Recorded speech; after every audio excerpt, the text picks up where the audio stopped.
आज हम आपको एक ऐसी ही कहानी सुनाने जा रहे हैं जो न सिर्फ आपको भावुक कर देगी बल्कि आपकी आंखों से आंसू नहीं रुकेंगे। यह कहानी उस महिला की है जिसे उसके पति ने पत्नी को बाझ मनहूस कर घर से निकाल दिया और बनी उसी जिले की सबसे बड़ी डॉक्टर। और यह भी सिखाएंगे कि आत्मनिर्भर और हिम्मत से इंसान अपने भाग्य को बदल सकता है। तो दोस्तों, वीडियो को पूरा ज़रूर देखिएगा। अगर कहानी पसंद आए तो लाइक, कमेंट और शेयर ज़रूर करें और चैनल को सब्सक्राइब करना न भूलिएगा। आपका एक लाइक हमें मोटिवेशन देता है। चलिए अब बिना देर किए शुरू करते हैं आज की कहानी। उत्तर प्रदेश के एक छोटे से गांव में सोनम का जन्म हुआ। उसके पिता गांव के प्राथमिक विद्यालय में शिक्षक थे और माँ एक साधारण गृहिणी थी। माता पिता ने अपनी बेटी को खूब पढ़ाया लिखा क्योंकि वह चाहते थे कि उसकी बेटी आत्मनिर्भर हो सके और अपना नाम और अपने खानदान का नाम रोशन करे। बचपन से सुमन पढ़ाई लिखाई में बहुत होशियार थी। उसका सपना बड़ा डॉक्टर बनने का था, लेकिन आम भारतीय समाज में एक लड़की की प्राथमिकता केवल शादी ही होती है। लड़की के बड़ी होती है, उसके माँ बाप को उसके शादी की चिंता सताने लगती है। जब सुमन 22 साल की हुई तो उसकी शादी सुरेश के साथ हो गई, जो गांव में एक दरोगा था। सुमन जब दुल्हन बनकर पहली बार ससुराल गई, वह पूरी तरह से ससुराल वालों का दिल जीत लिया। सास ससुर की देखभाल अच्छी तरह से करती थी, पति की छोटी छोटी बातों पर ध्यान रखती थी। जाते समय मेरी ड्रेस कहाँ है, प्रेस हुआ है कि नहीं, बेल्ट कहाँ है, यह सारी चीज़ें सुमन पहले से ही तैयार रखती थी। जेठानी के बच्चे स्कूल से आते ही पूरा समय अपनी चाची के पास बैठे रहते थे। जेठानी तो कभी कभी यहाँ तक कह देती थी कि ऐसा लगता है हम अपने बच्चों की माँ हूँ ही नहीं, तुम्ही ने इनको जन्म दिया है। सास को अपनी छोटी बहू पर बड़ा नाज था, उसकी गुणगान करते नहीं थकती। सबसे यही कहती, बहू हो तो मेरी सुमन जैसी। लेकिन यह सब सारी खुशियाँ सुमन के जीवन में ज़्यादा दिन नहीं रह पाई। शादी के 5 साल बीत गए और सुमन माँ नहीं बन सकी तो ससुराल में बातें शुरू हो गई। उसे ताने सुनने पड़े। धीरे धीरे घर तो क्या, बाहर वाले भी ताना देने लगे।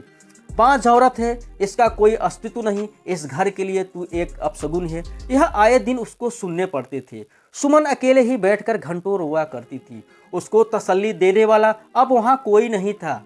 फिर भी सुमन मन मारकर सास ससुर की सेवा करना और सारे कार्य पहले की तरह ही करती रही। धीरे धीरे पति सुरेश भी बदलने लगा। अब वह बात बात पर झुंझलाने लगा। सुमन के साथ अब बहुत ज़्यादा बुरा बर्ताव होने लगा। जब भी घर में कोई पूजा पाठ जैसे शुभ कार्य होता था तो जेठानी अपनी सास से धीरे से कहती थी कि माँ जी सुमन से कह दीजिए हम सारा कार्य कर लूँगी। वह घर में सिर्फ बैठी रही। सुमन को अब लगता था कि लोग हमें बाझ के साथ साथ अपशगुन भी मानने लगे। एक बार सुरेश अपनी ड्यूटी से घर वापस आ रहा था। गांव के शर्मा जी ने रोककर कहा, बेटा कल हमारे घर बहुत बड़ी पूजा होने वाली है और आपका यहाँ होना आवश्यक है। क्योंकि सुरेश दरोगा के साथ साथ गांव का एक बहुत ही सम्मानित व्यक्ति था। उसके गांव में लोग उसकी बड़ी इज्जत करते थे और उससे डरते भी थे, क्योंकि वह एक बड़ा कड़क मिजाज वाला व्यक्ति था। पंडित जी की बातें सुनकर सुरेश ने कहा, हम समय से पहुंच जाऊंगा। लेकिन जाते समय शर्मा जी ने कहा कि बेटा आते समय तुम अकेले ही आना, बहू को मत लाना। यह बात सुरेश के दिल में घर कर गई। सुरेश अब पहले से ज़्यादा सुमन के साथ बुरा व्यवहार करने लगा। छोटी छोटी गलतियों पर चीज़ें फेंकना उसके लिए आम बात बन गई। सुमन चुपचाप सारी तकलीफें सहती रही और अपने भाग्य को कोसती रही कि हमारे भाग में ऐसा क्यों लिखा था। लेकिन हद तब हो गई कि जब सुरेश ने सुमन पर हाथ उठा दिया। चाय में चीनी कम होने की वजह से सुरेश ने सुमन को थप्पड़ मार दिया और गुस्से में कह दिया कि यह औरत इस घर के लायक नहीं है, यह कभी माँ नहीं बन सकती। सुरेश वहाँ से चला जाता है। जीवन में पहली बार किसी ने सुमन को थप्पड़ मारा था और यह उसका पति। वह पूरी तरीके से टूट गई। अब उसके सहने की क्षमता समाप्त हो चुकी थी। अब उसने यह निश्चय किया, अब हमें यहाँ रहना ठीक नहीं। वह पूरे दिन कमरे में बैठी रोती रही। शाम को उसके सास ने आकर पूछा कि बेटी क्या बात है, तबीयत तो ठीक है? सुमन ने हाँ में सर हिला दिया और कुछ नहीं बोली।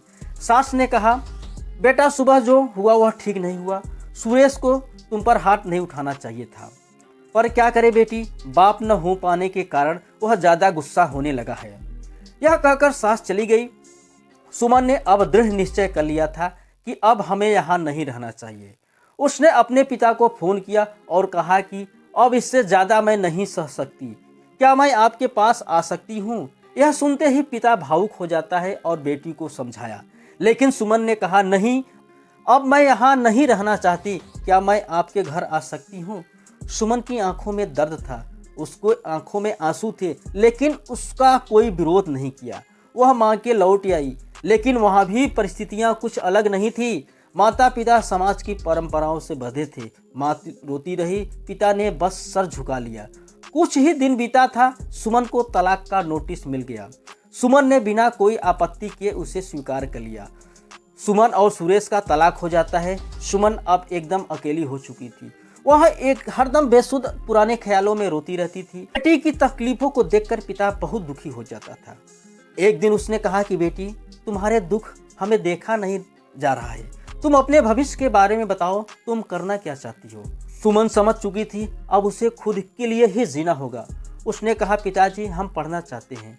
पिता ने कहा बेटी, तुम्हें पढ़ाई छोड़े बहुत दिन हो चुके हैं, क्या वह फिर से तुम कर पाओगी। बेटी ने कहा कि अब हमें चाहे जितने भी तकलीफें हो, परेशानियों का सामना करना पड़े, लेकिन मैं अब पीछे नहीं हटूंगी और अब हम फिर से पढ़ना शुरू करूंगी, अपने अधूरे सपनों को पूरा करूंगी और मैं एक बड़ा डॉक्टर बनूंगी। हम अपने लिए ना सही, लेकिन समाज के लिए कुछ करना चाहती हूँ। उसकी यह बातें सुनकर पिता का सर गौरव से उड़ गया। उसने कहा बेटी, तुम अगर यही करना चाहती हो तो हम तुम्हारे लिए सब कुछ करूँगा जो नहीं कर पाया। फिर सुमन ने अपनी पढ़ाई फिर से शुरू किया। शुरू में उसको थोड़ी बहुत परेशानी हुई। लोगों को ताने मारना, एक तलाकशुदा महिला के लिए बहुत ही मुसीबतों का सामना करना पड़ा और उसने बीएससी की परीक्षा अच्छे नंबरों से पास की।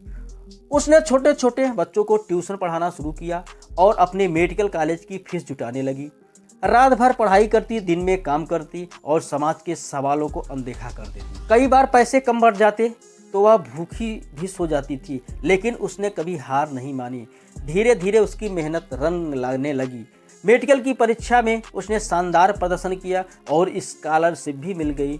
अब उसका सपना साकार होने वाला था। कई सालों की मेहनत और संघर्ष के बाद सुमन एक सफल डॉक्टर बन गई, लेकिन सुमन का सपना था, वह एक बड़ा डॉक्टर बनना चाहती थी, इसलिए वह विदेश में जाकर पढ़ाई करना चाहती थी।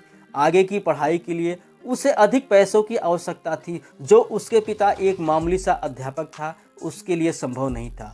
यह बात सोचकर सुमन थोड़ा परेशान रहने लगी। लेकिन जब यह बात उसके पिता को पता चली कि बेटी आगे की पढ़ाई के लिए विदेश जाना चाहती थी, उसने तुरंत ही अपना घर गिरवी रखकर बैंक से पैसों का इंतजाम कर लिया और सारा पैसा बेटी के बैंक अकाउंट में जमा करके कहा, बेटी अब तुम्हें कोई चिंता करने की ज़रूरत नहीं है। हमने तुम्हारे लिए जो सबसे बड़ी समस्या थी उसकी व्यवस्था कर दी है।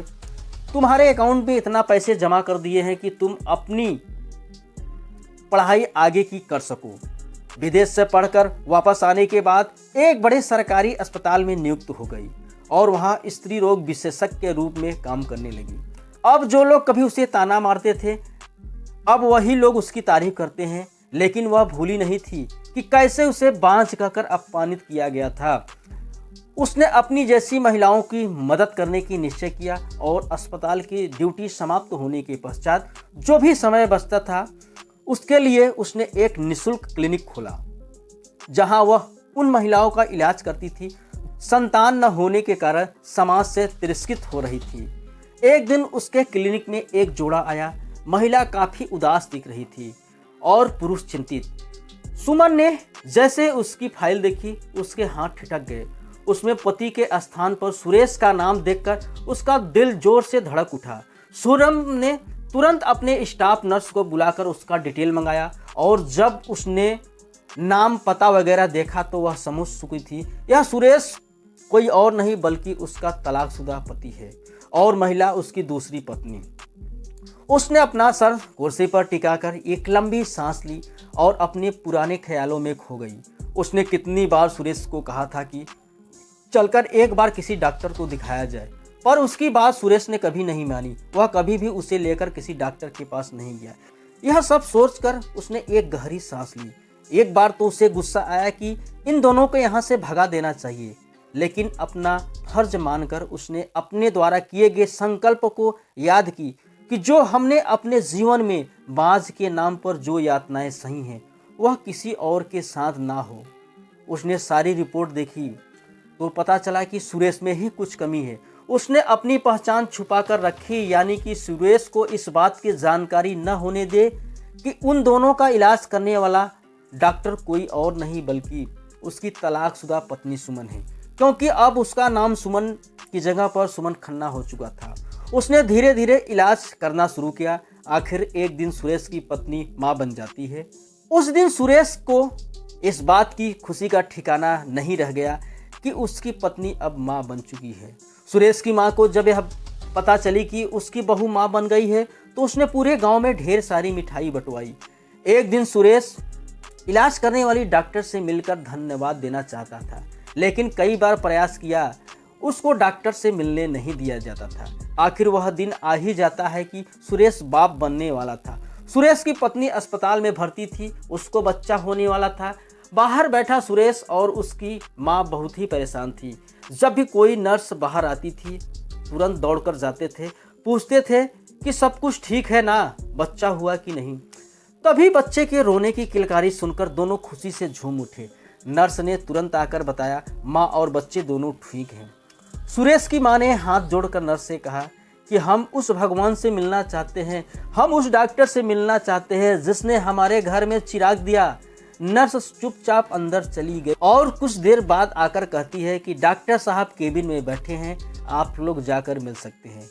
सुरेश और उसकी माँ जैसे ही केबिन के अंदर घुसते हैं, सामने बैठे महिला डॉक्टर को देखकर उनके पैरों तले जमीन खिसक जाती है। सुरेश का दिल जोरों जोरों से धड़कने लगा, उसकी आंखें चौधियां जाती है। उसको लगा कि सारा आसमान जैसे उसके सर पर गिर पड़ा।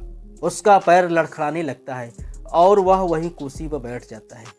मुंह से कुछ बोल नहीं पा रहा था। सुरेश की माँ भी का वही हाल था। यह सब देखकर डॉक्टर सुमन तुरंत बोली, आप लोगों को आश्चर्य होने की आवश्यकता नहीं, मैं वही आपकी तलाकशुदा पत्नी सुमन हूँ और आपकी बहू थी। इतना सुनते ही दोनों का सर शर्म से झुक जाता है, कोई कुछ कह नहीं पा रहा था। तभी सुमन ने मुस्कुराकर कहा, दरोगा साहब, बाझपन शरीर में नहीं होता है, ज़्यादातर सोच में होता है। शायद आप यह बात पहले समझ गए होते। यह कर डॉक्टर सुमन ने एक फाइल सुरेश को दी जिसमें सारे रिपोर्ट मौजूद थे। सुरेश वह फाइल लेकर चेंबर से बाहर आया और अपनी पत्नी को लेकर घर आया, लेकिन उसका मन अभी भी बेचैन था। उसके मन में बहुत सारे सवाल उठ रहे थे, लेकिन उसका जवाब उसके पास नहीं था। फाइल की बात आते ही उसे खोलकर पढ़ना चालू किया। रिपोर्ट पढ़ते ही उसको चक्कर आने लगा। जैसे जैसे वह आगे पढ़ता गया, देखा कि उसमें सारी कमियां उसी की निकली है।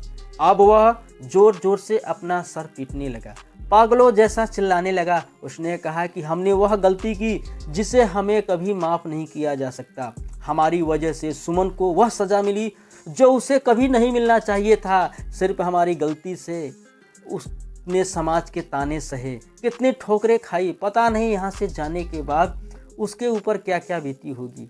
यह सब सारी बातें सोचकर वह जोर जोर से रोने लगा, लेकिन अब उसके रोने से कुछ नहीं हो सकता, क्योंकि दोस्तों हाथ से छूटी कमान, जुबान से निकली बात और बीता हुआ समय कभी वापस नहीं हो सकता। सुरेश की आंखों में आंसू थे, लेकिन सुमन ने कोई बदला नहीं लिया था।